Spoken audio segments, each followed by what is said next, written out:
Good morning बच्चों। आज हम लोग जो है अपने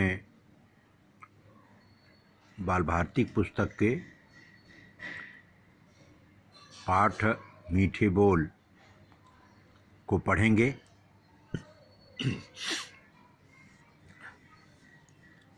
तो व्यवहारिक सृजन देखो, समझो और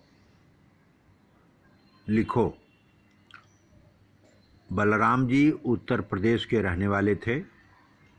इन दिनों हरियाणा से उनकी बहन मैना देवी आई हुई थी। बलराम जी के पोता पोती गोपाल और वैदेही की पाठशाला में आज वार्षिक उत्सव था। वे दोनों जल्दी पाठशाला चले गए थे। इतने में दूसरी पाठशाला में पढ़ने वाले उनके मित्र नवजोत और रुक्मिणी आ गए। नवजोत पंजाब का और रुक्मिणी गुजरात की रहने वाली थी। नवजोत ने दादाजी से पूछा, आज साढ़े मित्र छत्ती किंद चले गए। उसका हिंदी में मतलब हुआ, आज हमारे मित्र जल्दी कैसे चले गए। तो मैना देवी बोली, उनका स्कूल में आज वार्षिक उत्सव थो, सोवा जल्दी चलिया गया। माने इसका हिंदी में मतलब हो गया कि उनकी पाठशाला में आज वार्षिक उत्सव था, इसलिए वे जल्दी चले गए। रुक्मिणी बुदबुदाई, क्योंकि नवजोत और रुक्मिणी दोनों साथ में आए थे। बुदबुदाने का मतलब होता है जिसको हम लोग कहते हैं फुसफुसाना, माने धीरे धीरे बोलना। और वैदेही काले मल पढ़ कई बोल नहीं। वैदेही कल मिली थी पर कुछ बोली नहीं। दोनों बच्चे बुजुर्गों को नमस्कार करके अपनी पाठशाला की ओर चले तो बलराम जी आशीर्वाद देते हुए बोले, खूब पढ़ा खूब बड़ा हुआ, रास्ता में संभार के जाया दोनों जन। माने इसका हिंदी में मतलब हो गया, खूब पढ़ो बहुत बड़े बनो, रास्ते में दोनों संभल कर जाना। रुक्मिणी और नवजोत सोच रहे थे कि भारत की अलग अलग बोलियों और भाषाओं में कितनी समानता और मिठास है।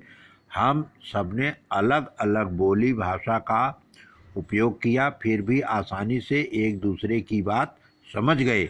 सचमुच भाषा संवाद के लिए होती है, विवाद के लिए नहीं। माने भाषा जो होती है वह एक दूसरे की भावनाओं, एक दूसरे के विचार को समझने के लिए होती है, लड़ाई झगड़े के लिए नहीं होती है, गाली गलौज के लिए नहीं होती है।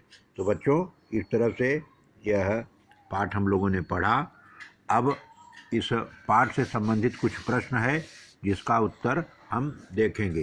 तो पहला प्रश्न है कि नवजोत ने दादा से जो प्रश्न किया उसका उत्तर किसने दिया। तो बच्चों, नवजोत ने दादा से पूछा, लेकिन उनके प्रश्न का उत्तर जो है मैना देवी ने दिया।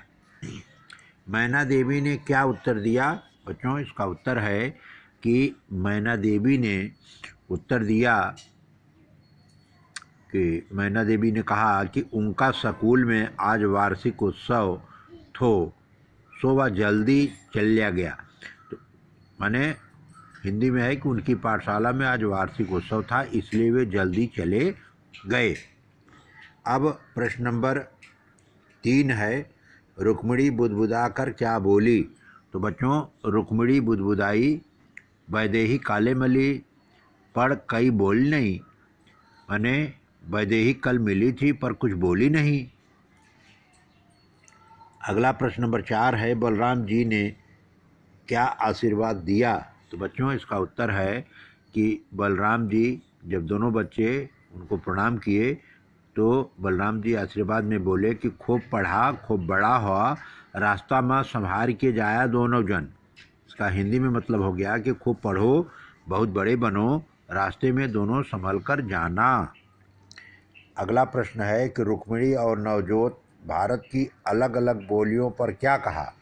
तो रुक्मिणी और नवजोत ने भारत की अलग अलग बोलियों और भाषाओं में कितनी समानता और मिठास है की बात कही, और उन्होंने कहा कि अलग अलग बोली भाषा का प्रयोग किया, फिर भी आसानी से हम एक दूसरे की बात को समझ गए। ये जो भाषा होती है वह आपस में बातचीत के लिए होती है, झगड़ करने के लिए नहीं। विवाद माने कि मराठी भाषा, ये पंजाबी है, ये माने इन पर जो है विवाद नहीं। ये भाषा जो है एक दूसरे के विचारों को समझने, आदान प्रदान करने के लिए होती है।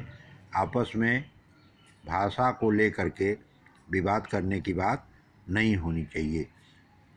बच्चों, पूरे प्रश्नों को मैंने समझाया, उनका उत्तर जो है ठीक ढंग से लिख करके और उसे जो है हमारे नंबर पर उसका फ़ोटो खींच करके भेजो। आज का पाठ बस यहीं समाप्त करते हैं। धन्यवाद।